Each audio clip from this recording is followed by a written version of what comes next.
Niccolò Machiavelli, The Prince, dedicated to Lorenzo de Medici. Chapter 1. Different kinds of states and how to conquer them. All states and governments that ever ruled over men have been either republics or monarchies. Monarchies may be hereditary, if the ruler's family has governed for generations, or new. New monarchies can either be entirely new, as when Francesco Sforza captured Milan, or they could be territories a ruler has added to his existing hereditary state by conquest, as when the King of Spain took Naples. An additional territory won by conquest will be accustomed either to living under a monarch or to the freedom of self-government, and may be conquered by the new ruler's own army, or that of a third party, by luck or deservedly. Chapter 2. Hereditary Monarchies. I won't be considering republics since I've written about them at length elsewhere. Instead, I'll concentrate on monarchies, taking the situations mentioned above and discussing how each kind of state can best be governed and held. So I'll begin by noting that hereditary monarchies, where people have long been used to the ruler's family, are far easier to hold than new ones. All a monarch need do is avoid upsetting the order established by his predecessors, trim policies to circumstances when there is trouble, and, assuming he is of average ability, he will keep his kingdom for life. Only extraordinary and overwhelming force will be able to take it off him, and even then, he'll win it back as soon as the occupying power runs into trouble. An example of this situation in Italy is the Duchy of Ferrara. In 1484 and 1510, the duchy was briefly conquered by foreign powers, first the Venetians, then Pope Julius. But these defeats had nothing to do with the territories having a well-established ruling family. A ruler who inherits power has less reason or need to upset his subjects than a new one, and as a result, is better loved. If he doesn't go out of his way to get himself hated, it's reasonable to suppose his people will wish him well. When a dynasty survives for generations, memories fade, and likewise motives for change. Upheaval, on the contrary, always leaves the scaffolding for building further change. Chapter 3. Mixed Monarchies. When a monarchy is new, things are harder. If it's not entirely new, but a territory added to an existing monarchy, let's call this overall situation mixed. Instabilities are caused first and foremost by what is an inevitable problem for all new regimes. That men are quick to change ruler when they imagine they can improve their lot. It is this conviction that prompts them to take up arms and rebel. Then later, they discover they were wrong, and that things have got worse rather than better. Again, this is in the normal, natural way of things. A ruler is bound to upset the people in his new territories. First, with his occupying army, and then with all the endless injustices consequent on any invasion. So not only do you make enemies of those whose interests you damaged when you occupied the territory, but you can't even keep the friendship of the people who helped you to take power. This for the simple reason that you can't give them as much as they expected. And you can't get tough with them either, since you still need them. Because however strong your armies, you'll always need local support to occupy a new territory. This is why Louis XII, King of France, took Milan so quickly and equally quickly lost it. The first time this happened, Duke Ludovico was able to retake the city with his own forces, because the people who had previously opened the gates to Louis saw their mistake, realized they wouldn't be getting the benefits they'd hoped for, and didn't want to submit to the harsh conditions imposed by the new king. Of course, when a king returns to win back a territory that has rebelled like this, he is less likely to lose it a second time. Having learned from the rebellion, he'll have fewer scruples when it comes to punishing troublemakers, interrogating suspects, and strengthening any weak points in his defenses. So while the first time Louis invaded Milan, it took no more than a little sword rattling along the borders from Ludovico to force a retreat, the second time it would take the whole world to defeat his armies and drive them out of Italy. This for the reasons listed above. All the same, they were driven out both times. The general reasons behind the first French defeat have been discussed. It remains to explain why Louis lost Milan the second time, and to see what countermeasures he could have taken and what options a ruler has in a situation like this if he wants to hold on to his conquest. Needless to say, any territory annexed to the realm of a conquering ruler may or may not be in the same geographical region and share the same language. If it is, and the language is shared, the territory will be much easier to hold on to, especially if its people are not used to the freedom of self-government. In that case, all you have to do is eliminate the family of the previous ruler, and your hold on power is guaranteed. Everything else in the territory can then be left as it was, and, given that there are no profound differences in customs, people will accept the situation quietly enough. Certainly this has proved true in Burgundy, Brittany, Gascony, and Normandy, all of which have now been under French rule for many years. Even where there is some difference in language, the customs of these territories are similar, and people can get along with each other. So a ruler who has taken territories in these circumstances must have two priorities. First, to eliminate the family of the previous rulers. Second, to leave all laws and taxes as they were. In this way, the acquired territory and the king's original possessions will soon form a single entity. But when a ruler occupies a state in an area that has a different language, different customs, and different institutions, then things get tough. To hold on to a new possession in these circumstances takes a lot of luck and hard work. Perhaps the most effective solution is for the new ruler to go and live there himself. This will improve security and make the territory more stable. The Turkish Sultan did this in Greece, and all the other measures he took to hold on to the country would have been ineffective if he hadn't. When you're actually there, you can see when things start going wrong and nip rebellion in the bud. When you're far away, you only find out about it when it's too late. Another advantage is that the new territory won't be plundered by your officials. Its subjects will be happy that they can appeal to a ruler who is living among them. So if they're intending to be obedient, they'll have one more reason to love you. And if they're not, all the more reason to fear you. Anyone planning an attack from outside will think twice about it. So if you go and live in the new territory you've taken, you're very unlikely to lose it.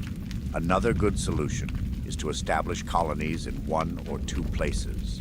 These work rather like chains to bind the captured state to your own. If you don't do this, you'll have to keep large numbers of infantry and cavalry in the territory. Colonies don't cost a great deal. You can send and maintain them very cheaply, and they only arouse the hostility of the people whose houses and land are expropriated to give to the colonists, since that will only be a very small proportion of the population. And since these people will now be poor and will have fled to different places, they can hardly cause much trouble. Everyone else will be unaffected, hence prone to keep quiet, and at the same time frightened of stepping out of line for fear of having their own houses and land taken away. In conclusion, colonies are cheap, more loyal, provoke less hostility among your new subjects, and, as I've said, those few who are provoked can't fight back, since they'll be dispossessed refugees. In this regard, it's worth noting that in general, you must either pamper people or destroy them. Harm them just a little, and they'll hit back. Harm them seriously, and they won't be able to.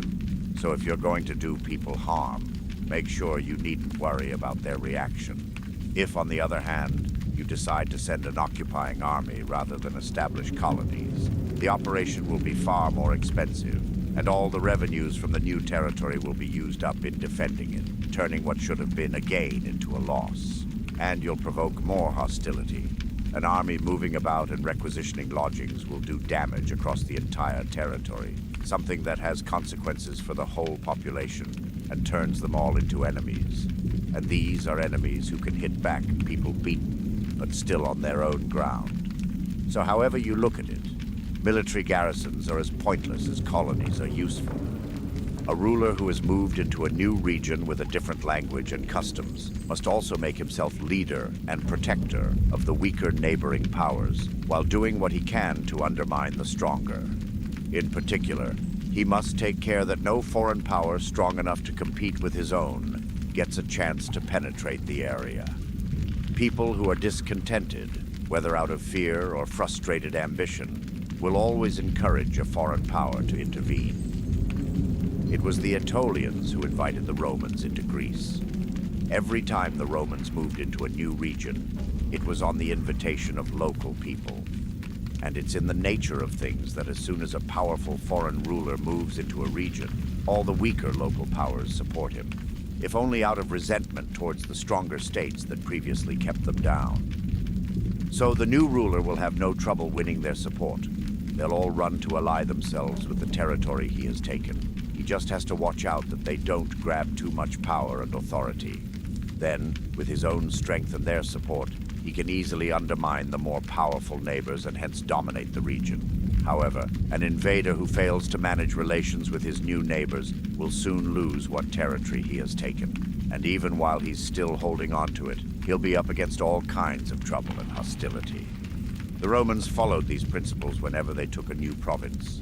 They sent colonists. They established friendly relations with weaker neighbors, though without allowing them to increase their power. They undermined stronger neighbors, and they prevented powerful rulers outside the region from gaining influence there. Their handling of Greece will be example enough. They established good relations with the Achaeans and the Aetolians. Macedonia's power was undermined. They drove out Antiochus. They didn't reward the good behavior of the Achaeans and the Aetolians by allowing them any new territory. And whenever Philip convinced them to establish friendly relations with him, they made sure he was weakened as a result. Antiochus, for all his strength, was never allowed any influence in the region. The Romans were simply doing what all wise rulers must, not restricting themselves to dealing with present threats, but using every means at their disposal to foresee and forestall future problems as well. Seen in advance, trouble is easily dealt with. Wait until it's on top of you, and your reaction will come too late. The malaise is already irreversible. Remember what the doctors tell us about tuberculosis.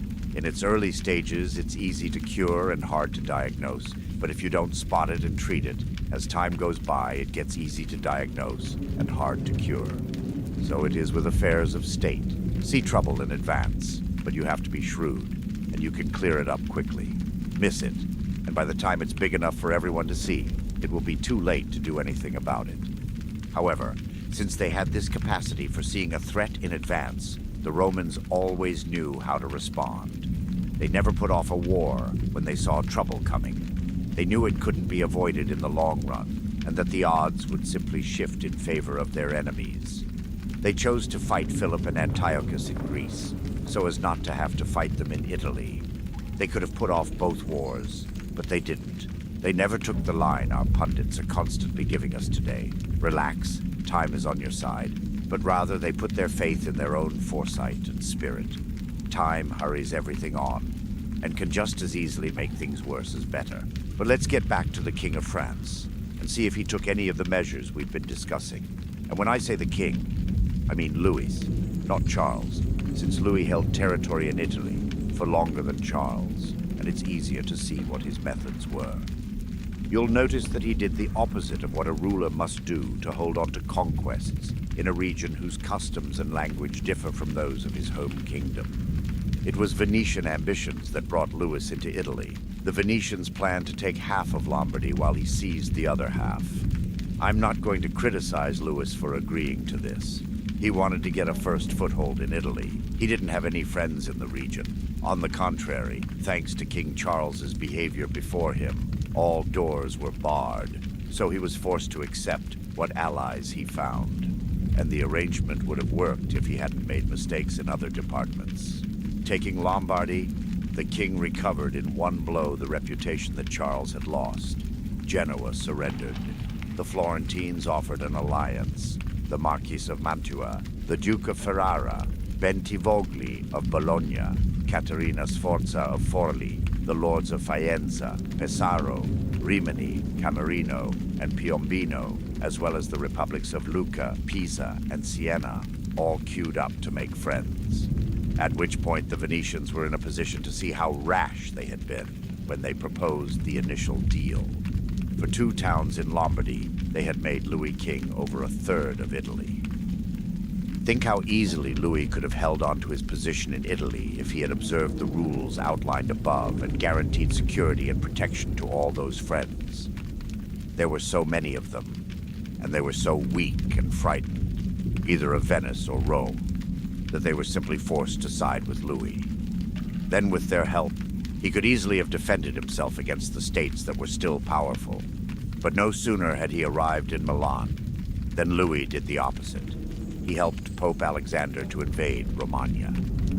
He didn't see that this decision weakened his own position, losing him friends and the support of those who had run to him for help, while reinforcing the Pope, adding temporal dominion to the spiritual power that already gives a Pope so much authority. Having made that first mistake, he was dragged in deeper, since to curb Alexander's ambitions and prevent him from taking control of Tuscany, he was forced to advance further into Italy himself.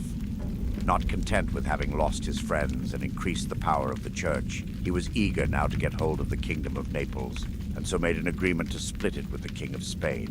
Until then, Louis had been the dominant power in Italy, but this move introduced another equally great power into the peninsula, with the result that anyone in the region who had ambitions or was disgruntled with Louis now had someone else to turn to. Louis could have kept Naples under a client king, but instead, he kicked the man out and brought in a king who was powerful enough to kick him out.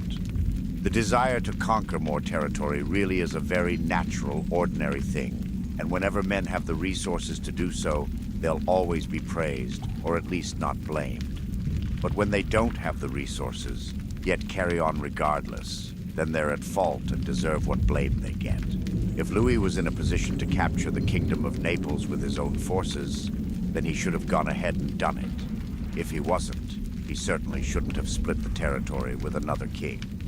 Sharing Lombardy with the Venetians was forgivable, in that it gave him a foothold in Italy, but there was nothing necessary about sharing Naples with Spain, and hence it was a mistake. So Louis made 5 mistakes. He eliminated the weaker states. He enhanced the power of one of Italy's stronger states. He brought in an extremely powerful foreign king. He didn't go to live in the territory he'd acquired, and he didn't establish colonies there. All the same, these mistakes might not have done serious damage during his lifetime, had he not now made a 6th by stripping Venice of its power. Of course, if he hadn't increased the Pope's power and brought Spain into Italy, it would have been quite reasonable and even necessary to cut the Venetians down to size. But having taken those earlier decisions, he should never have reduced Venice to such a state of weakness. As long as Venice was militarily strong, no one else was going to try to take Lombardy from the French. The Venetians wouldn't have allowed another state to attack the region unless they were going to get territory themselves, and the other states would never have wanted to take Lombardy from France if it meant giving it to Venice. Plus, they would never have had the courage to confront France and Venice together. Someone might object, but Louis gave Romagna to Pope Alexander and Naples to Spain to avoid war. In which case, let me repeat what I said earlier. You must never fail to respond to trouble just to avoid war, because in the end you won't avoid it. You'll just be putting it off to your enemy's advantage. Someone else might insist that Louis had promised the Pope he would attack Venice on his behalf, in return for the Pope's granting the French king a divorce and making the Archbishop of Rouen a cardinal. In this case, let me refer the reader to what I'll be saying later about when rulers should, or then again shouldn't, keep their promises. So Louis lost Lombardy because he didn't take the measures others have taken when they conquered territory and were determined to hold on to it. There's nothing mysterious about this. It's all very normal and reasonable. In fact, I discussed the matter at Nantes with the Cardinal of Rouen when Duke Valentino, that was what people used to call Cesare Borgia, Pope Alexander's son, was invading Romagna, and when the Cardinal told me that the Italians knew nothing about war, I told him that the French knew nothing about politics, because if they did, they wouldn't be letting the Pope grow so powerful. And as it turned out, it was Rome and Spain, the 2 states whose power in Italy France had built up, that proved France's downfall, from which we can infer a general rule that always holds, or almost always, that to help another ruler to grow powerful is to prepare your own ruin, because it takes flair or military strength to build up a new power, and both will seem threatening to the person who has benefited from them. Chapter 4. Conquered by Alexander the Great. The kingdom of Darius did not rebel against his successors after his death. Why not? Now that we've seen how difficult it is to hold on to recently acquired territory, some readers will be surprised to recall what happened when Alexander the Great conquered Asia in just a few years, then died very soon after his victory was complete. You would have thought the whole area would have rebelled, yet Alexander's successors held on to it, and the only trouble they had arose from their own personal ambitions and infighting. To explain this situation, let's start by remembering that all monarchies on record have been governed in one of two ways: either by a king and the servants he appoints as ministers to run his kingdom, or by a king and a number of barons who are not appointed by the king but hold their positions thanks to hereditary privilege. These barons have their own lands and their own subjects, who recognize the barons as their masters and are naturally loyal to them. Where a state is governed by a king and his ministers, the king is more powerful, since he is the only person in the state whom people recognize as superior. When they obey someone else, it is only because he is a minister or official and they have no special loyalty to him. Examples of these two forms of government in our own times are Turkey and France. The whole of Turkey is governed by one ruler, or sultan. Everyone serves him. He divides his realm into provinces, or sanjaks, and sends administrators to run them, appointing and dismissing them as he sees fit. The King of France, on the other hand, is surrounded by any number of barons whose rights date back to ancient times, and who are acknowledged and loved by their subjects. Each baron has specific privileges, which a king can only take away at his peril. Looking at these two kinds of states, it's clear that Turkey is hard to conquer, but once conquered, very easy to hold. France, on the other hand, will be somewhat easier to conquer, but very hard to hold. The reason why it's hard to conquer a country like Turkey is that there are no barons to invite you in, and you can't expect anyone to make your invasion easier by rebelling against the king. This follows naturally from the situation as described above.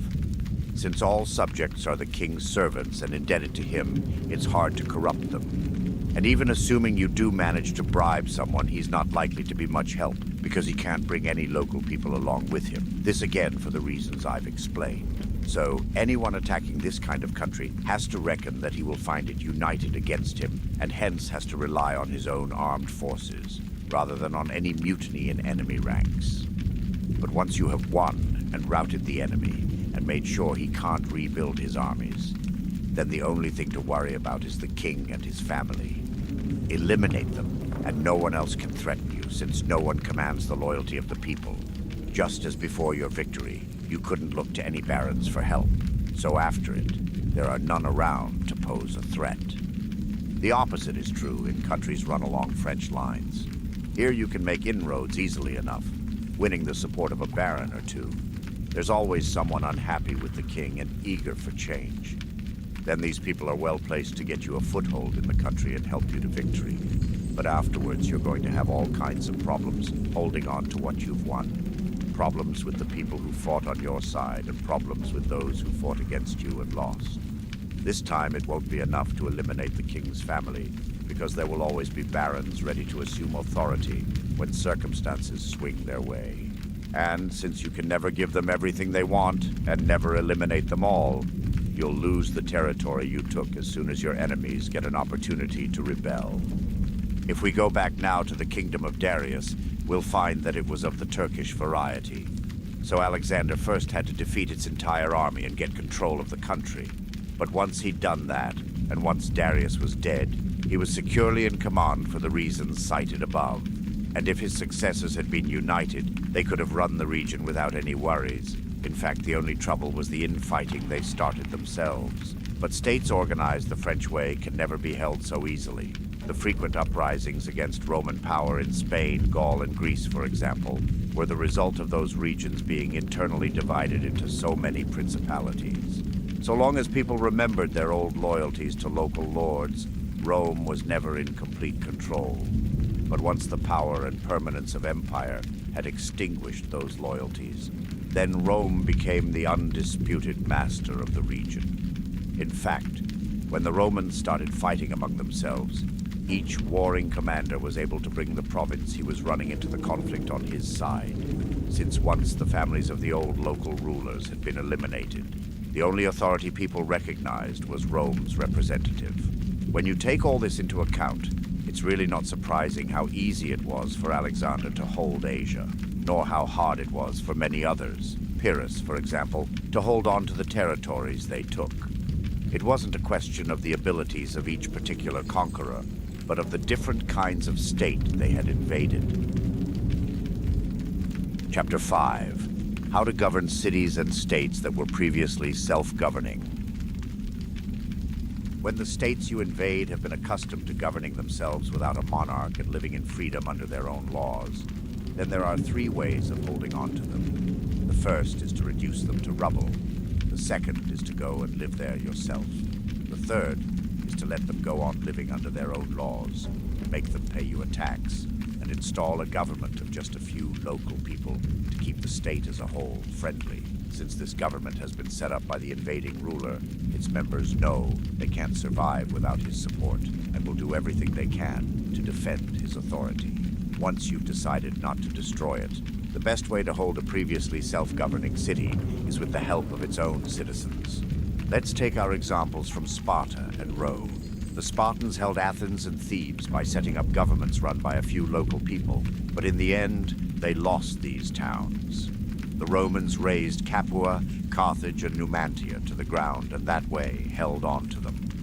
They tried to hold Greece in much the same way the Spartans had, granting it self-government and leaving it its own laws, but it didn't work, and eventually they were forced to destroy quite a number of cities so as to keep hold of the region as a whole.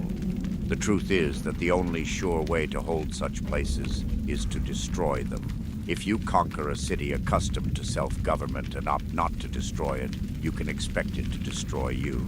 Rebelling, its people will always rally to the cry of freedom and the inspiration of their old institutions. It doesn't matter how long they've been occupied or how benevolent the occupation. These things will never be forgotten. Whatever you do, whatever measures you take, if the population hasn't been routed and dispersed so that its freedoms and traditions are quite forgotten, they will rise up to fight for those principles at the first opportunity, just as the Pisans did after 100 years of Florentine dominion. But when a people has been accustomed to living under a ruler, and the ruler's family has been eliminated, then, since they're used to obeying but now have no one to follow, they won't be able to choose a new leader from among themselves, nor to live in freedom without one, so they'll be slower to rebel, and an invader can win them over and gain their loyalty more easily. Republics, on the other hand, have more life in them, more hatred, and a greater thirst for revenge. Their memory of old freedoms lingers on and won't let them rest. In these cases, your only options are to reduce the place to rubble or go and live there yourself. Chapter 6. States won by the new ruler's own forces and abilities. In the following discussion dealing with states where both the ruler and the form of government are entirely new, no one should be surprised if I choose to cite the most impressive examples. The fact is that although people almost always proceed by imitation, following in another man's footsteps, you can never tread a model's path or reproduce his qualities exactly. So, if you're sensible, you set out to follow a trail blazed by someone who was truly great, someone really worth imitating, so that even if you're not on the same level yourself, at least, you'll reflect a little of his brilliance. It's like the clever archer who senses that his target is too far off, knows the limitations of his bow, and so aims far higher than he normally would, not because he really wants his arrow to go that high, but to have it fall from a height onto his target. So let's start by saying that when it comes to entirely new regimes where a new ruler has seized the state, the ease or difficulty of his staying in power will be in proportion to his abilities or failings. And since you can't go from being an ordinary citizen to a ruler without either talent or favorable circumstances, we must suppose that one or the other of these factors will be offsetting, at least in part, a great many difficulties. That said, those who haven't relied too much on lucky circumstances have lasted longer. Another positive factor is that since in this case the ruler doesn't already possess another state, he will be forced to live in his new territory. But to turn to those who became rulers through their own qualities rather than by luck, No doubt the most impressive are Moses, Cyrus, Romulus, Theseus, and such like figures. And though we can hardly say much about Moses, since he merely carried out God's orders, all the same, we have to admire him for the grace that made him worthy of God's attention. But let's look at Cyrus and other men who won and founded kingdoms. We'll find they are all admirable, and when we look into the specific actions each took and the institutions they established, we'll see they don't differ that much from what Moses did under divine guidance. Analyzing their lives and achievements, we noticed that the only part luck played was in giving them an initial opportunity. They were granted the raw material and had the chance to mold it into whatever shape they wanted. Without this opportunity, their talent would have gone unused. And without their talent, the opportunity would have gone begging. So, if Moses hadn't found the people of Israel in Egypt, enslaved and oppressed and in need of a leader to get them out of the situation, they would never have been willing to follow him. If Romulus hadn't been abandoned at birth and chosen to leave Alba Longa, how could he have become king and founder of Rome? If Cyrus hadn't found the Persians ready to rebel against the occupation of the Medes, and the Medes undisciplined and effeminate after a long period of peace, he couldn't have achieved what he did. And Theseus could hardly have shown his qualities if the Athenians hadn't first been defeated and dispersed. These opportunities made these men's fortunes, and it was because of their remarkable qualities that they were able to recognize and grasp the opportunities, bringing glory and even greater good fortune to their countries. These men and others like them who rise to sovereignty through their own abilities face all kinds of difficulties when setting up their states, but then hold on to them fairly easily. The initial difficulties depend in large part on the fact that in order to establish their government and guarantee its security, they have to impose a new administrative system and new procedures. Here, we have to bear in mind that nothing is harder to organize, more likely to fail, or more dangerous to see through than the introduction of a new system of government. The person bringing in the changes will make enemies of everyone who was doing well under the old system, while the people who stand to gain from the new arrangements will not offer wholehearted support, partly because they are afraid of their opponents, who still have the laws on their side, and partly because people are naturally skeptical. No one really believes in change until they've had solid experience of it. So as soon as the opponents of the new system see a chance, they'll go on the offensive with the determination of an embattled faction, while its supporters will offer only half-hearted resistance, something that will put the new ruler's position at risk, too. To get a better grasp of the problem, we have to ask, is the leader introducing the changes relying on his own resources, or does he depend on other people's support? That is, does he have to beg help to achieve his goals, or can he impose them? If he's begging help, he's bound to fail and will get nowhere. But if he's got his own resources and can impose his plans, then it's unlikely he'll be running serious risks. This is why the visionary who has armed force on his side has always won through, while unarmed, even your visionary is always a loser. Because on top of everything else, we must remember that the general public's mood will swing. It's easy to convince people of something, but hard to keep them convinced. So when they stop believing in you, you must be in a position to force them to believe. Moses, Cyrus, Theseus, and Romulus couldn't have got people to respect their new laws for long if they hadn't possessed armed force. We saw what happened in our own times to Girolamo Savonarola. He was overthrown along with all his reforms when people stopped believing in him. He had no way of keeping the initial believers on board or forcing the skeptical to see the light. But any new ruler bringing in changes will have to deal with huge obstacles and dangers, mostly in the early stages, and must overcome them with his own abilities. Once he's done that and eliminated those who resented his achievements, so that people start to respect and admire him, then he can enjoy his power in safety and will live honored and fulfilled. I've mentioned 4 exceptional leaders, but now I want to bring in a lesser man, Hiero of Syracuse, who nevertheless had some of the same qualities as the others and will serve as an example of a whole category. Originally an ordinary citizen, Hiero became king of Syracuse. Once again, the only luck he had lay in the initial situation. Under threat from Carthage, The Syracusans elected him as their military commander, and he was so successful they then made him king. In fact, even as a private citizen, he was so capable that one writer said of him, "He had all it takes to be a king, except a kingdom." Hero disbanded the existing army and mustered a new one. He broke off old alliances and made new ones. That way, with his own soldiers and his own allies to support him, he had laid the foundation for building whatever he wanted. So it cost him considerable effort to establish his power, but very little to hold on to it. Chapter 7. States won by lucky circumstance and someone else's armed forces. A private citizen who becomes a ruler out of sheer good luck needn't make much effort to take his state, but will have to sweat if he is to hold on to it. He has no trouble climbing onto his pedestal since he is lifted there. But as soon as he is up on top, there will be any number of problems. I'm talking about situations where someone buys a territory with money, or is simply granted it as a favor. This was the case with quite a few rulers of cities in Ionia and the Hellespont. Darius gave them their thrones, so that they would govern with his security and prestige in mind.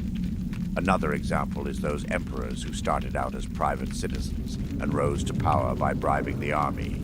These men rely entirely on the support and continuing success of the people who gave them their power, which is to say, on two extremely unreliable and unstable quantities. They don't know how to hang on to power, and even if they did, they wouldn't be able to. They don't know how, because unless they are remarkably gifted and competent, we can hardly suppose that their lives as private citizens have equipped them for command. They won't be able to in any event because they don't possess an army that can be relied on to stay friendly and loyal. Like anything that appears suddenly and grows fast, regimes that come out of nothing inevitably have shallow roots and will tend to crash in the first storm. Unless, of course, the man who is suddenly made a ruler turns out to be so talented that he immediately sets to work to defend what luck has brought his way and to build the foundations that another leader would have established before coming to power. I'd like to mention two men from our own times who achieved power in these different ways, one through his own abilities and one by luck. The people I have in mind are Francesco Sforza and Cesare Borgia. With the right policies and great courage, Sforza, a commoner, became Duke of Milan and, having won power with enormous effort, held on to it easily enough. Borgia, on the other hand, or Duke Valentino as he was commonly known, received his territories thanks to his father's position, and when his father died, he lost them. This despite the fact that he used all means available and did everything a sensible, capable man could have done to lay the foundations for his own rule in the lands that another man's army and position had won for him. As we said earlier on, if you haven't laid the foundations before becoming king, it takes very special qualities to do it afterwards. And even then, it'll be tough for the architect and risky for the building. If we look carefully at Borgia's strategies, we'll see that he did, in fact, lay down good foundations for future power. And I think it makes sense to discuss how he did it, because I wouldn't know what better advice to give a ruler new to power than to follow his example.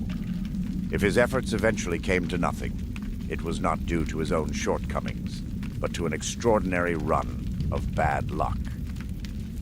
When Pope Alexander VI decided to turn his son into a powerful duke, he faced all kinds of obstacles, present and future. First, he couldn't see how he could make him ruler of anywhere that wasn't church territory.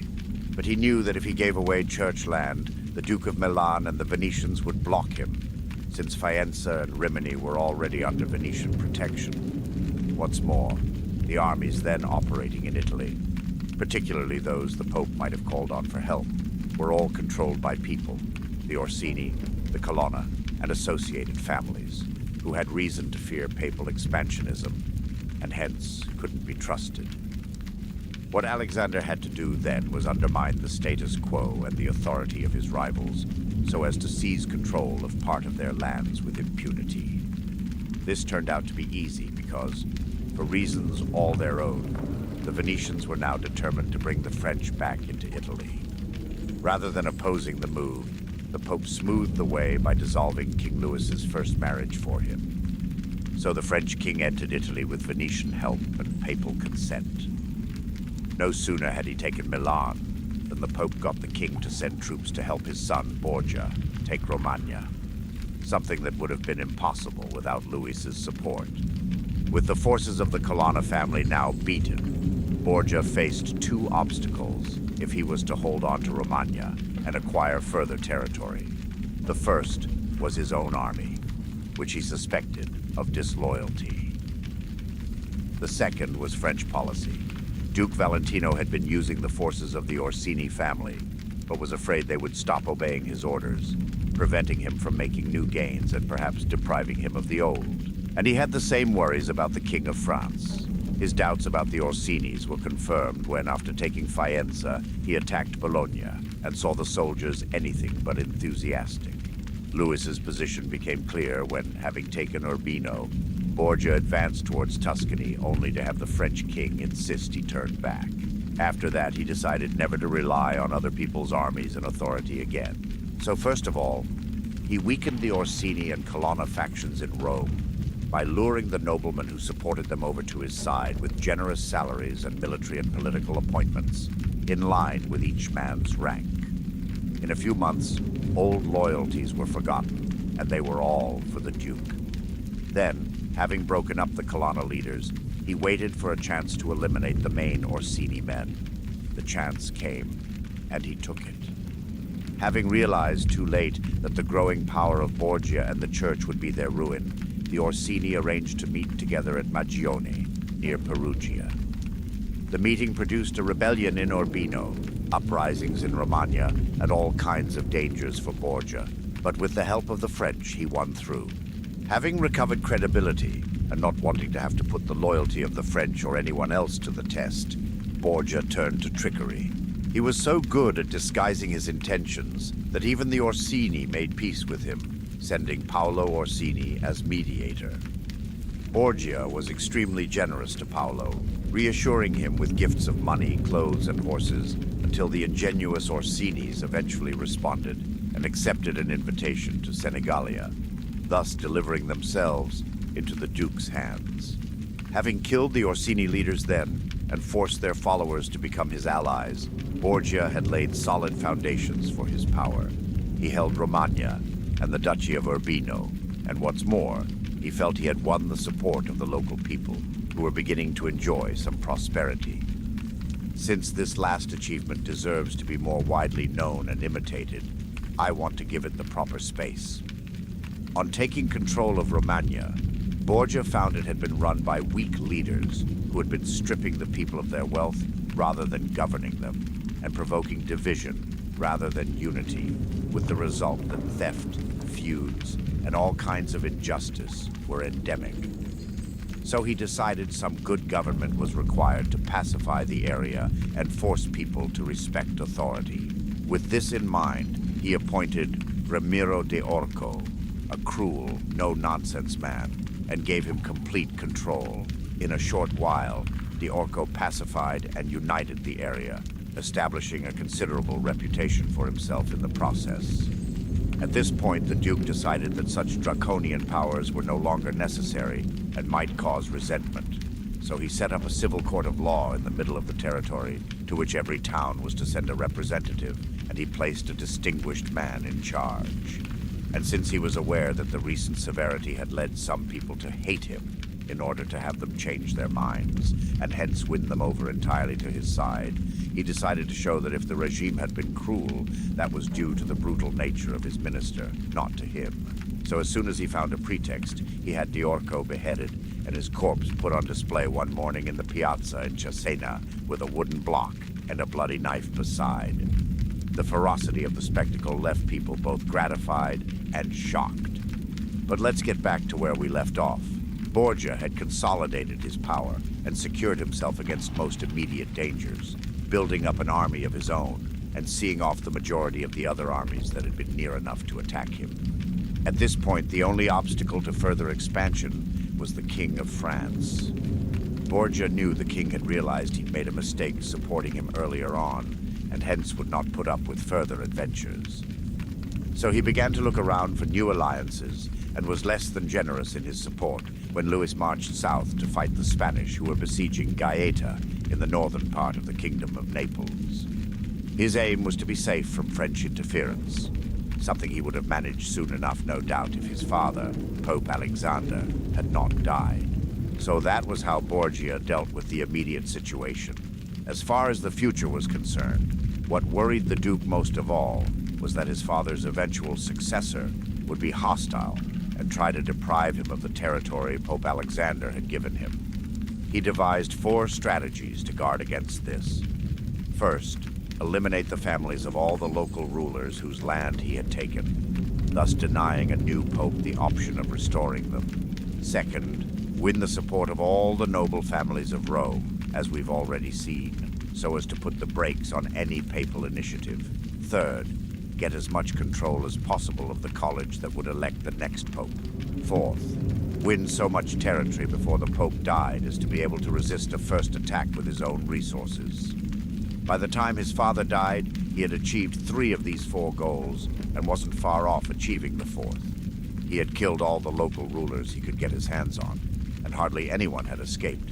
He had won over the Roman nobility, and he had enormous influence over the Electoral College. As far as extending his territory was concerned, he was aiming to become master of all Tuscany, having already captured Perugia and Piombino and taken Pisa under his protection. As soon as France's restraining influence weakened, actually it already had, since having lost the Kingdom of Naples to Spain, the French, and the Spanish too for that matter, now needed Borgia's support, he would grab Pisa. At that point, Lucca and Siena would quickly surrender, partly out of fear and partly thanks to their old enmity with Florence, after which the Florentines would be unable to defend themselves. If Borgia had managed all this, and he was almost there the very year Alexander died, he would have accumulated so much power and prestige that he could have responded to any aggression with his own forces and talent, and wouldn't have needed to rely on anyone else's armies or authority. But Alexander died just 5 years after his son had first drawn his sword. Only in Romagna had Borgia consolidated his power. All his other territorial gains were still shaky. He was isolated, caught between 2 extremely powerful, hostile armies, and, what's more, mortally ill. Borgia was so ruthless and so talented. He knew so well that you have to win over people or destroy them, and he had built up such solid foundations for his power in such a short time that if he hadn't had these 2 armies threatening him, or if he hadn't been so ill, he would have overcome every obstacle. That the foundations Borgia had built were sound was soon evident. Romagna waited loyally for more than a month, while he lay half dead in Rome. And in Rome itself, no one took advantage of his weakness. When his enemies, the Bagliones, Vitellis, and Orsinis, turned up, no one went over to their side. And though Borgia wasn't able to choose who would be the new pope, at least he was in a position to block anyone he didn't want. So if he had been in good health when his father died, everything would have been easy. He himself told me, in the days when the college was meeting to elect Julius II, that he had thought over what might happen on his father's death, and had made plans for every contingency. It was just that it never occurred to him that when the time came, he too might be at death's door. Having given this summary of everything Cesare Borgia did, I can't find anything to criticize. On the contrary, and as I said, I mean to propose him as a model for anyone who comes to power through fortunate circumstances or with the help of another ruler's armed forces. Given his great determination and considerable ambitions, Borgia could hardly have behaved any differently. Only the combination of Alexander's early death and his own illness prevented him from achieving his goals. A new ruler who reckons he must ward off enemies and woo friends, overcome obstacles by force or fraud, have himself loved and feared by his people, followed and respected by his soldiers who must eliminate enemies likely or certain to attack him, reform old institutions, show himself both severe and gracious, generous and spontaneous, break up a disloyal army and build a new one, keep the friendship of kings and princes so that they support him with deference, or at least think twice before harming him, will find no better recent example to study than the policies of Cesare Borgia. The only criticism one can level at him is his role in the election of Pope Julius. As we've said, Borgia wasn't in a position to impose the pope he wanted, but he did have influence enough to keep out the candidates he didn't want. And he should never have allowed a cardinal whose interests he had damaged, or who as pope would have reason to fear him, to win the election. Because it's fear or hatred that makes men attack each other. The cardinals Borgia had wronged were, among others, Giuliano della Rovere, Cardinal of San Pietro at Vincula, Cardinal Colonna, Cardinal of San Giorgio of Savona, and Ascanio Sforza. All the others, with the exception of the Cardinal of Rouen and the Spanish cardinals, would have had reason to fear him had they become pope. With the King of France behind him, the Cardinal of Rouen was a very powerful man, while the Spanish cardinals were related to Borgia and indebted to him. So the best solution for Borgia was a Spanish pope. Failing that, he should have let Rouen take the throne, but not Giuliano della Rovere. Anyone who thinks that an important man will forget past grievances just because he's received some new promotion must think again. Borgia miscalculated in this election, and the mistake was fatal. Chapter 8. States Won by Crime. Aside from lucky circumstances and positive qualities, there are two other ways a private citizen can become a ruler, and we should include them in our discussion, though one of these would find more space in a book about republics. They are, first, when a man seizes power by some terrible crime, and second, when a private citizen becomes hereditary ruler with the support of his fellow citizens. As for achieving kingship by crime, we'll discuss two examples. One from ancient history and one from modern times, and look no deeper into the question, since these will be models enough for anyone obliged to take this course. Agathocles was a Sicilian. From being a private citizen, one of the lowest of the low in fact, he became king of Syracuse. Born a potter's son, he lived a life of depravity from start to finish. All the same, mixed with that depravity were such excellent mental and physical qualities that, having joined the Syracusan army, he rose through the ranks and eventually became commander-in-chief.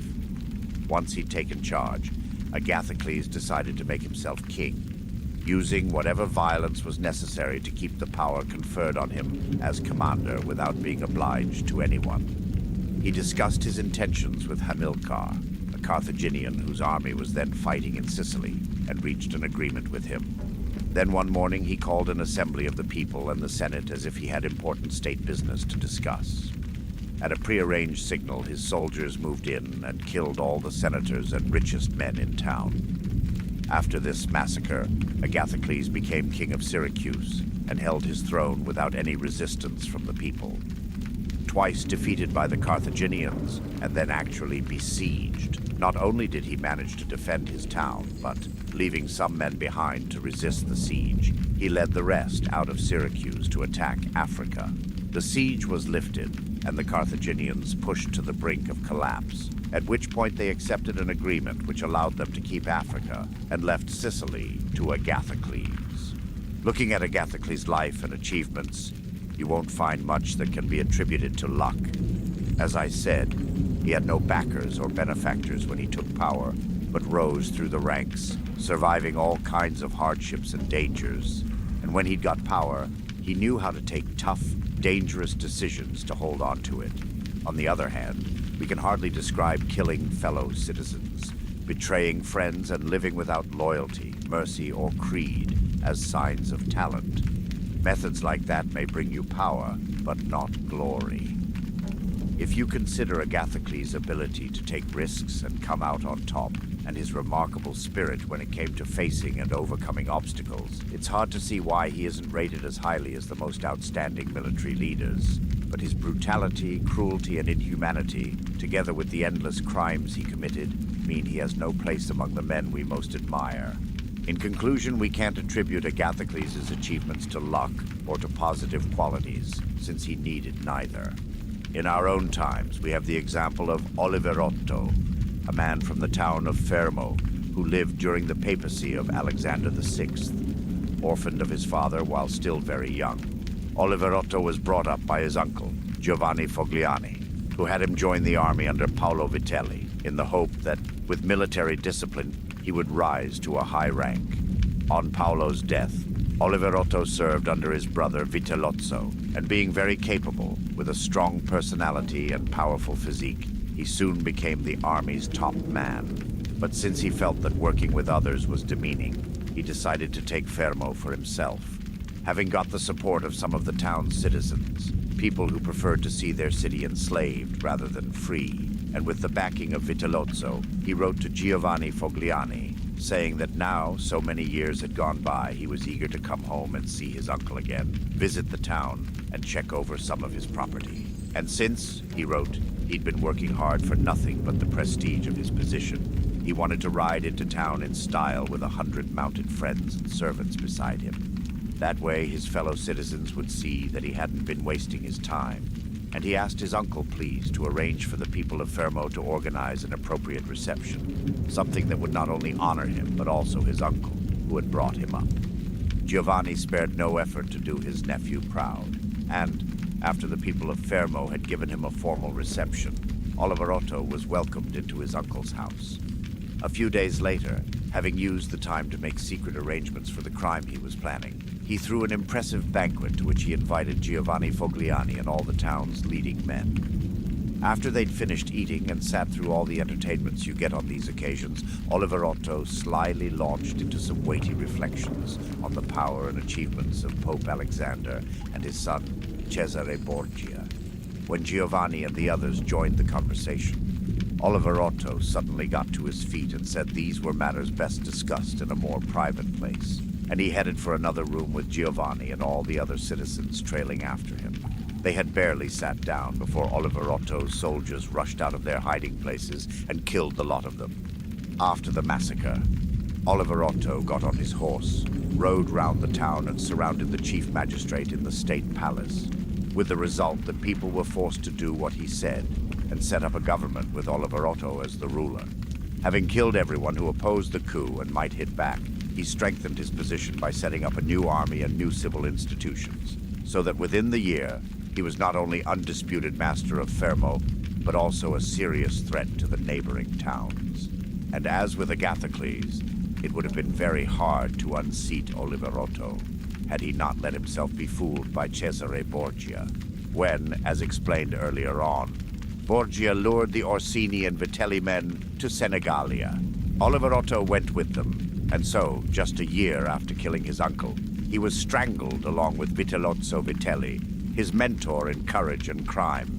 You might well wonder how on earth, after all their countless betrayals and cruelties, men like Agathocles could sit safe on their thrones for years and even defend themselves against foreign enemies without their citizens ever conspiring against them. And this while many others, equally ready to use cruelty, weren't even able to hold on to their power in peacetime, never mind in war. I think it's a question of whether cruelty is well or badly used. Cruelty well used, if we can ever speak well of something bad, is short-lived and decisive. No more than is necessary to secure your position, and then stop. You don't go on being cruel, but use the power it has given you to deliver maximum benefits to your subjects. Cruelty is badly used when you're not drastic enough at the beginning, but grow increasingly cruel later on, rather than easing off. A leader who takes the first approach has a chance, like Agathocles, of improving his position with his subjects and with God, too. Go the other way, and you have no chance at all. It's worth noting that when you take hold of a state, you must assess how much violence and cruelty will be necessary and get it over with at once, so as not to have to be cruel on a regular basis. When you've stopped using violence, your subjects will be reassured and you can then win them over with generosity. If you don't do all it takes at the beginning because you were badly advised or didn't have the nerve, then you'll always have to be wielding the knife. And you'll never be able to count on your subjects, since with all the violence you're handing out, they won't be able to count on you. So get the violence over with as soon as possible. That way there'll be less time for people to taste its bitterness, and they'll be less hostile. Favors, on the other hand, should be given out slowly, one by one, so that they can be properly savored. Most of all, though, A ruler should have the kind of relationship with his subjects where nothing that can happen, good or bad, will force him to change his approach. Because if hard times demand it, your cruelty will come too late. While any concessions you make will be seen as wrung out of you, and no one will be impressed. Chapter 9. Monarchy with public support. Now, let's turn to our second case, where a private citizen becomes king in his own country, not by crime or unacceptable violence, but with the support of his fellow citizens. We can call this a monarchy with public support, and to become its king, you don't have to be wholly brilliant or extraordinarily lucky, just shrewd in a lucky way.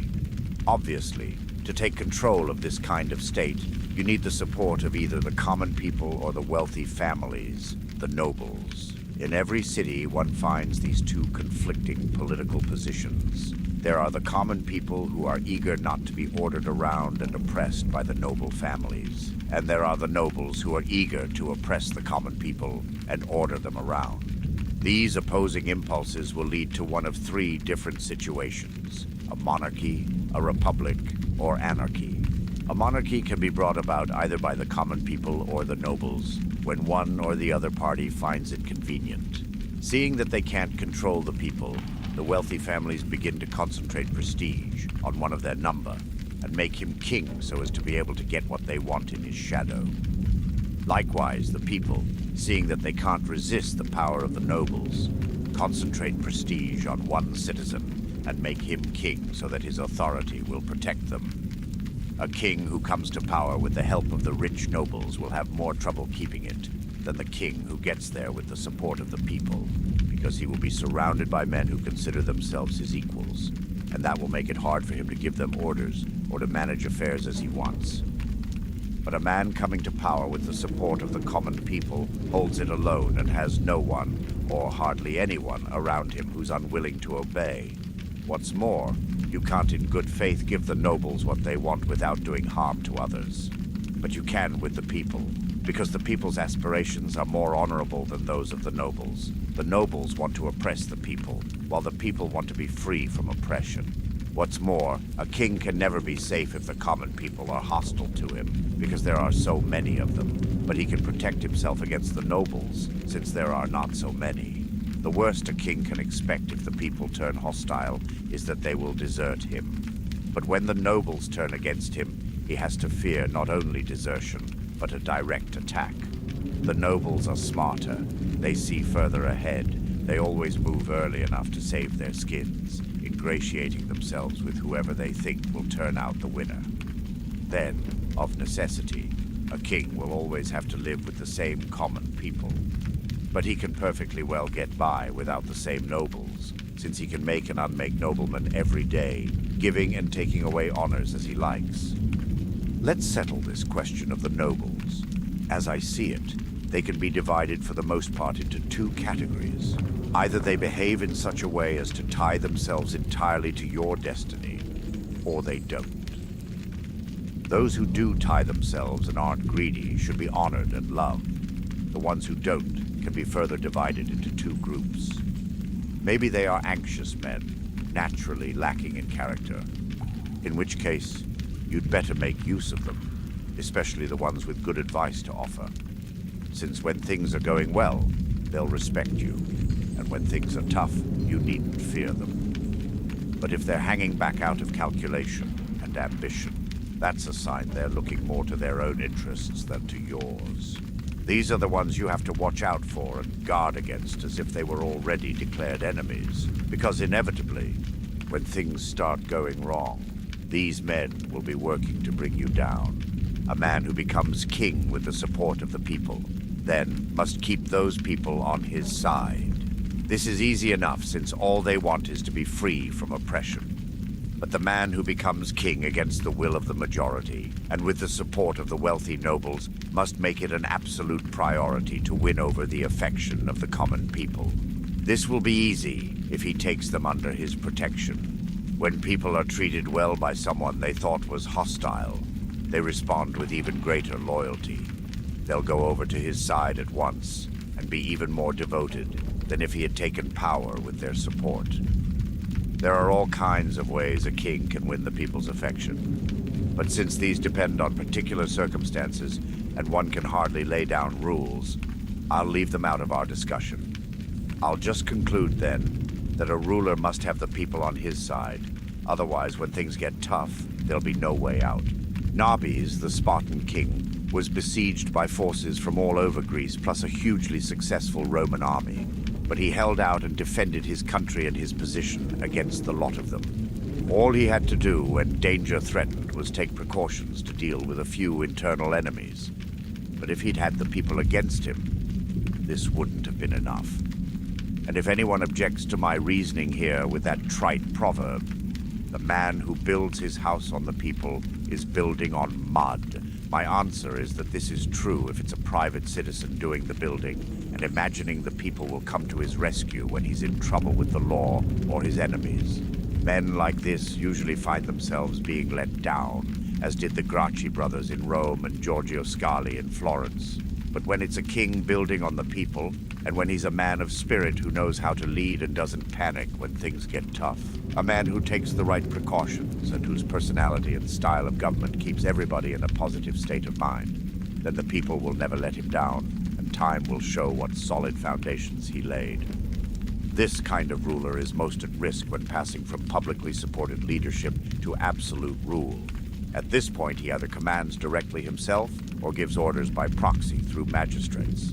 If he's ruling by proxy, he'll be weaker and exposed to greater risks, since he now depends entirely on the goodwill of the men appointed as magistrates, and they can very easily strip him of his power, particularly when times are hard, either by attacking him directly or by just not carrying out his orders. Once the trouble has begun, the ruler won't have time to take absolute command himself, because his citizens and subjects will be used to taking orders from magistrates.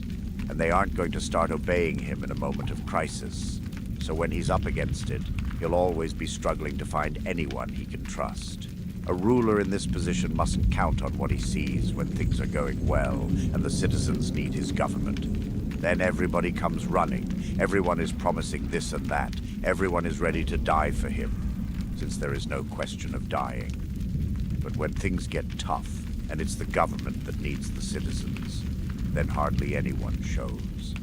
And what's so dangerous about a critical moment like this is that you only get one shot at it. So if he's sensible, the ruler must work out a situation where his citizens will always need both his government and him, however well or badly things are going. Then they will always be loyal. Chapter 10. Assessing a state's strength. When looking at the nature of these various states, one important question to ask is, if attacked, does a ruler have sufficient power to defend himself with his own resources, or will he always have to rely on the protection of others?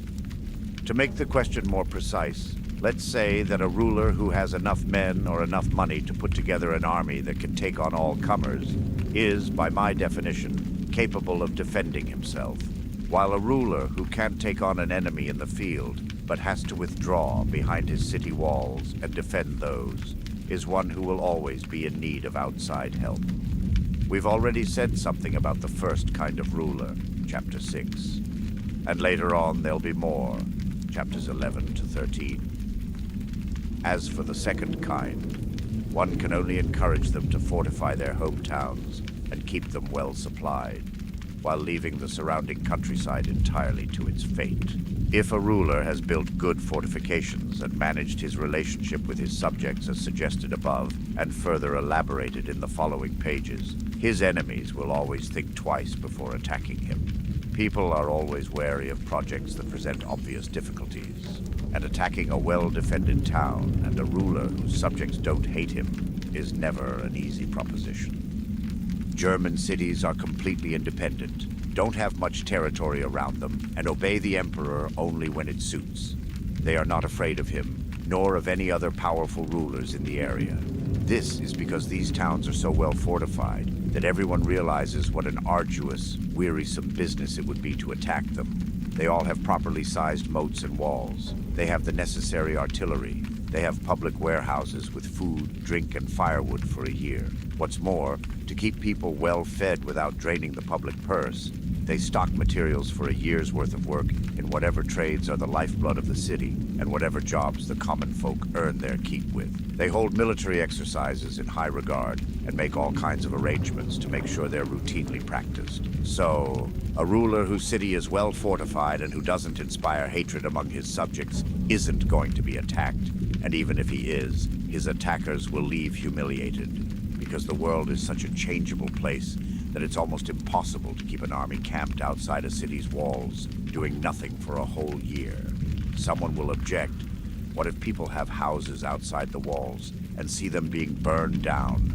Won't they get impatient? Won't the long siege and their worries for their own futures make them forget their ruler? My answer is that a leader with power and personality will always get round problems like this. He can raise hopes that the siege won't last long. He can frighten people with stories about the enemy's cruelty.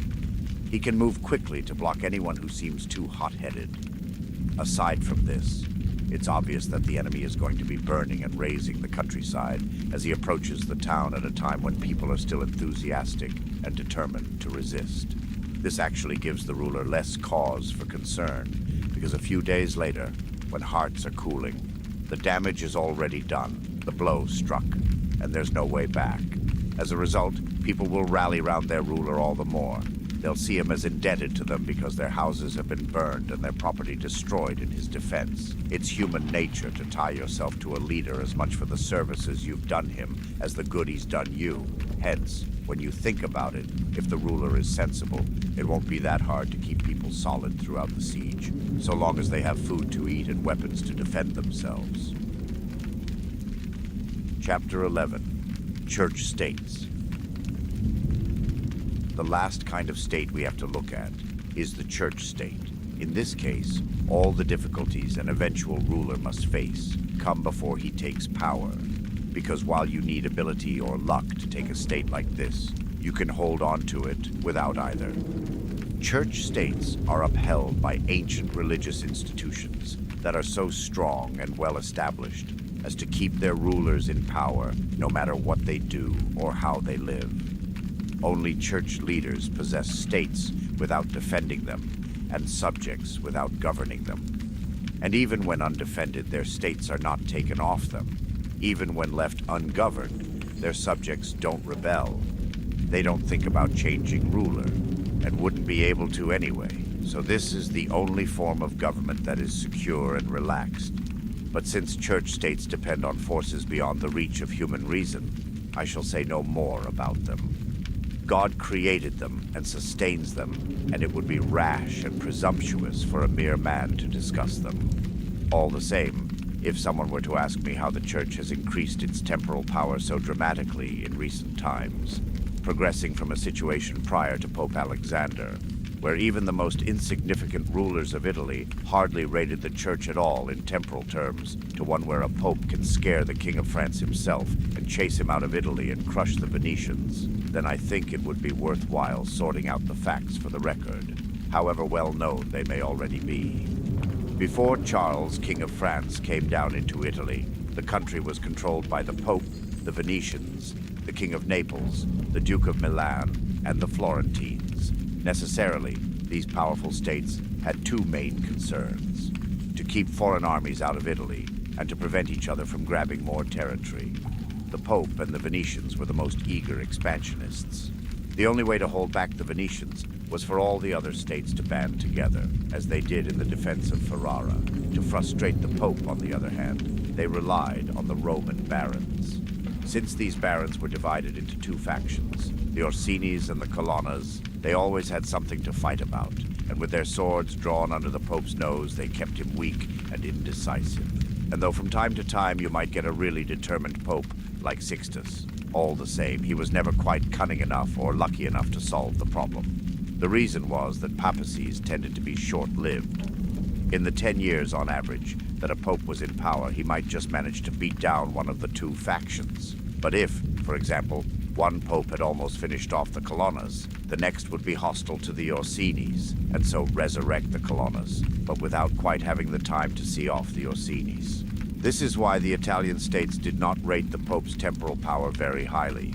Then came Alexander VI, who more than any other pope in history showed what could be done with finance and force of arms.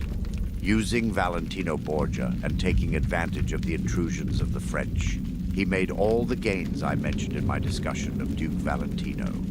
And though Alexander's aim was to make his son great, not the church, all the same, his achievements enhanced the power of the church, which, after his and then Valentino's death, inherited his conquests. So on his election, Pope Julius took over a church that now possessed the whole of Romagna, and was all the more powerful because Alexander had quashed the Roman barons and their factions. He also found a new way of increasing church income, which had never been used before. Julius not only followed Alexander's lead, but went further. He aimed to take Bologna, defeat the Venetians, and push the French out of Italy. In the end, all three goals were achieved, and Julius's credit was the greater because he did it for the glory of the church, not out of private interest. He kept the Orsini and Colonna factions in the same reduced state he found them in, and though one or two of their leaders tried to change things, two obstacles held them back. The first was the church's power, which unnerved them, and the second was the fact that they had no cardinals. Cardinals are always a cause of internal division. When they have their own cardinals, these factions are never quiet, because the cardinals feed party animosity both inside and outside Rome, and the barons are forced to come to their party's defense. So it's the ambition of the cardinals that prompts hostility and conflict between the barons. On Julius's death, His Holiness Pope Leo found the papacy in an extremely strong position, and it is to be hoped that while his predecessors made the church great by armed force, he can make it even greater and more praiseworthy thanks to his goodness and many, many other virtues. Chapter 12. Different kinds of armies and a consideration of mercenary forces. Now that I've given a detailed account of the characteristics of the states I set out to talk about, and examined to some extent the reasons for their being powerful or weak, and the ways people in the past have tried to take and to hold them, I shall offer a more general discussion of the means of attack and defense available to each kind of state. We've already said that a ruler's power must be based on solid foundations, otherwise he's bound to fall. And the main foundations of any state, whether it be new or old or a new territory acquired by an old regime, are good laws and good armed forces. And since you can't have good laws if you don't have good armed forces, while if you have good armed forces, good laws inevitably follow, I'll leave aside a discussion of the law and go straight to the question of the army. Now, the armies a ruler is depending on to defend his state will either be his own, or mercenaries, or auxiliaries, or some combination of these. Mercenaries and auxiliaries are useless and dangerous. If you are counting on mercenaries to defend your state, you will never be stable or secure, because mercenaries are ambitious, undisciplined, disloyal, and they quarrel among themselves. Courageous with friends and cowardly with enemies. They have no fear of God and keep no promises. With mercenaries, the only way to delay disaster is to delay the battle. In peacetime, they plunder you, and in wartime, they let the enemy plunder you. Why? Because the only interest they have in you and their only reason for fighting is the meager salary you're paying them. And that's not reason enough to make them want to die for you. Sure, they're happy to be your soldiers while you're not at war, but when war comes, they run for it, or just disappear. It shouldn't be hard to convince the reader of this, since Italy's present ruin has been caused precisely by a prolonged dependence on mercenaries. It's true that mercenary forces did win some battles and seemed courageous when fighting other mercenaries. But as soon as a foreign army turned up, we saw what they were made of. Charles, King of France, didn't even have to fight. His men just put chalk crosses on the buildings they planned to use as billets. When Savonarola said we brought this on ourselves with our own sins, he was right. Except the sins were not what he was thinking of, but the ones I've been talking about. And because they were our rulers' sins, it was our rulers who paid the price. I'd like to offer a better explanation of why mercenaries are not a good idea. A mercenary commander may or may not be an excellent military leader, If he is, you can't trust him because he will always aspire to power himself, either by attacking you, his paymaster, or by attacking others against your wishes. But if he isn't a capable leader, he'll ruin you anyway. And if someone objects that it hardly matters who commands the army, since commanders always behave like this, whether mercenary or no, my response is as follows. Armed forces are always at the service of a hereditary ruler or a republic. A ruler must go in person and act as commander himself. A republic must send its citizens. If it sends a man who turns out to be no good, it must replace him. If he is good, it must keep him in line with laws that prevent him exceeding his brief. Experience shows that only rulers and republics with their own armies make serious progress, while mercenaries bring nothing but trouble. And a republic with a citizen army is less likely to fall victim to a coup than a republic paying for mercenary armies. Rome and Sparta stood for many centuries armed and free. The Swiss are extremely well armed and completely free. One example of the use of mercenaries in ancient times is Carthage. After the first war with Rome, the Carthaginians were almost overthrown by their mercenaries, despite the fact that these men were commanded by Carthaginian citizens. After the death of Epaminondas, the Thebans made Philip of Macedonia commander of their army, and no sooner had he won the war than he stripped them of their freedom. On the death of Filippo Maria Visconti, the Milanese hired Francesco Sforza to fight against the Venetians. Having beaten the Venetians at Caravaggio, Sforza joined forces with them to overthrow his paymasters, the Milanese. When Francesco's father was mercenary commander for Queen Joanna of Naples, he suddenly made off and left her undefended, so that she had to put herself into the hands of the King of Aragon or risk losing her kingdom. It's true that in the past, both Venice and Florence did increase their territories with the use of mercenaries, whose commanders did not seize power, but actually defended their employers. The fact is that the Florentines were lucky. Various powerful captains were indeed potential threats, but one didn't win his war, while others either found themselves facing strong opposition or turned their ambitions elsewhere. The one who didn't win was Giovanni Acuto, John Hawkwood, and since he lost, we don't know whether he would have been loyal or not. But everyone must admit that had he won, the Florentines would have been at his mercy. Francesco Sforza had the forces of Braccio da Montone against him, and the two commanders kept each other in check. Sforza turned his ambitions to Lombardy, while Braccio went to fight Rome and Naples. But let's remember what happened just a short while ago. Florence took on Paolo Vitelli as military commander, an extremely serious man who had come from nothing to achieve enormous prestige. Had he taken Pisa for them, you could hardly deny that the Florentines would have been right to hang on to him, because if he had gone over to the enemy, they wouldn't have had a chance. But keeping him would have meant accepting him as their ruler.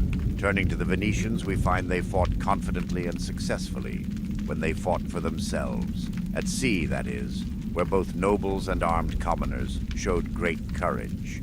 But when they began to fight on land, they left these strengths behind and, like other Italian states, hired mercenaries. In the early stages of their expansion on the mainland, they had so little territory and so much prestige, they hardly needed to worry about their mercenary commanders. But when they pushed deeper into the peninsula, under the leadership of Carmagnola, they got a taste of the trouble mercenaries bring. They'd seen what a fine commander Carmagnola was, and under his leadership they had defeated the Duke of Milan, so they soon noticed when he lost his enthusiasm for the war. They realized they couldn't win anything else with him, because that wasn't what he wanted, but they couldn't fire him either for fear of losing what they had previously won. At which point, the only safe thing to do was to kill him. Later they hired Bartolomeo da Bergamo, Ruberto da San Severino, Niccolò Orsini, Count of Pitigliano, and other such mercenary commanders who were always more likely to lose than win.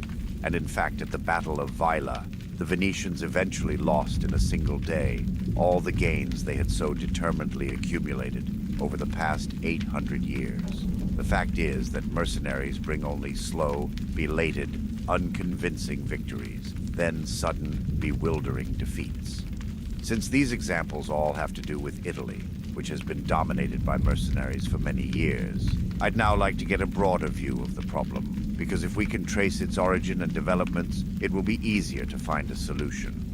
What we must remember is that over recent centuries, as the empire began to lose its hold in Italy, while the Pope increased his temporal power, so the country broke up into smaller states.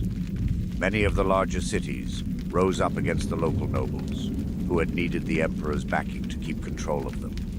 The church supported the rebels to increase its own political influence. In many other towns, private citizens took over as rulers. The result was that with much of Italy now controlled by the church and republics, which is to say by people who had no experience of war, leaders began to hire men from outside.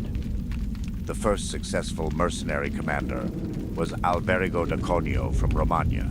With what they learned from him, Braccio da Montone and Francesco Sforza and others would become arbiters of Italy's destiny. After them came all the other mercenary commanders down to our own times. And the end result of all their genius is that Italy was overrun by Charles, ransacked by Louis, torn apart by Ferdinand, and humiliated by the Swiss. The mercenaries' first tactic was to increase their own importance by playing down the importance of infantry. Having no territory of their own and living on what they got from fighting, they couldn't feed large numbers of infantry, while smaller numbers weren't sufficiently impressive. So they concentrated on cavalry and were fed and respected with more manageable numbers. Things reached the point where an army of 20,000 would have fewer than 2,000 infantry. Aside from this, the mercenaries did everything possible to avoid hard work and danger. They wouldn't kill each other in combat, but took prisoners, then didn't even ask for a ransom.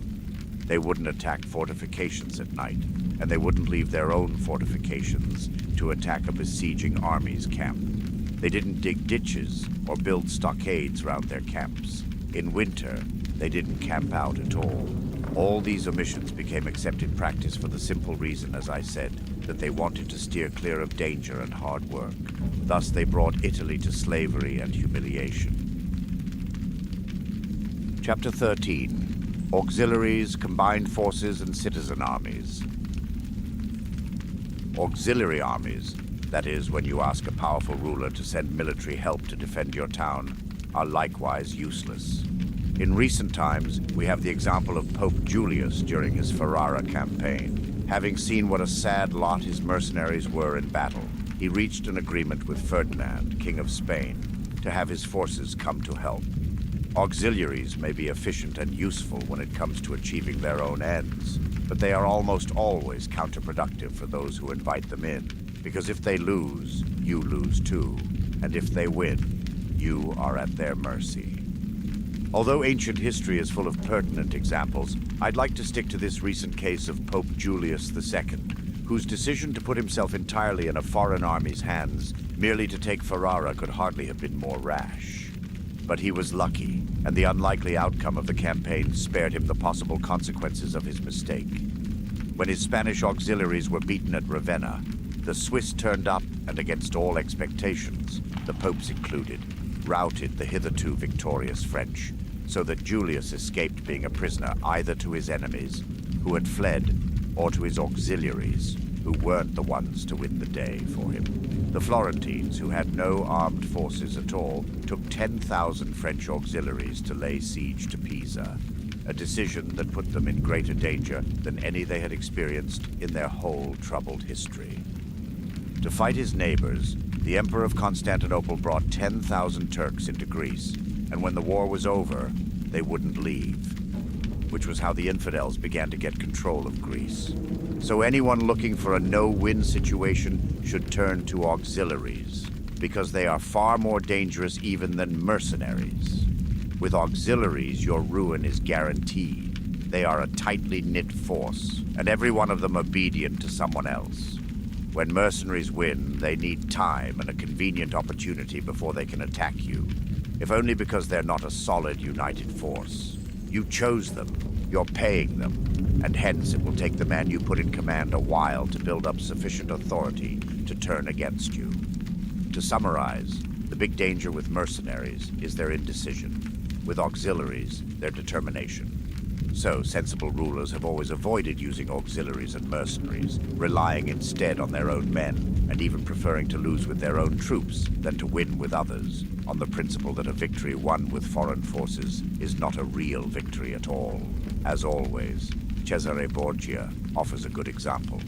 He invaded Romagna with an army entirely made up of French auxiliaries, and took Imola and Forla with them.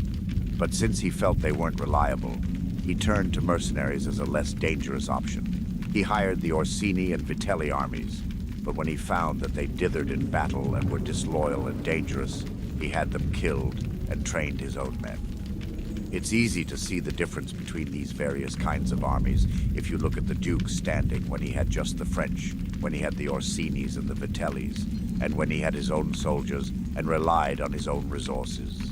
With each change, his prestige grew, and he was only truly respected when everyone could see that his troops were entirely his own. I had planned to stick to these recent Italian examples, but I wouldn't like to leave out Hiero of Syracuse, since he is one of the men I talked about before.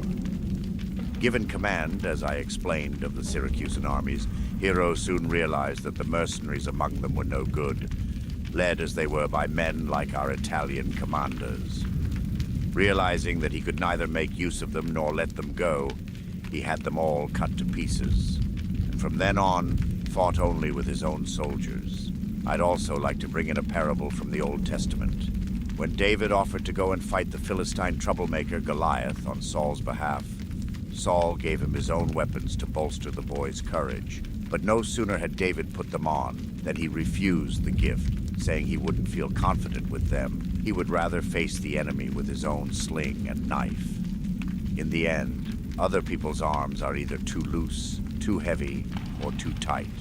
When, with luck and good leadership, Charles VII, Louis XI's father, had pushed the English out of France, he saw that a ruler needs his own troops, and so set up a standing army of both cavalry and infantry.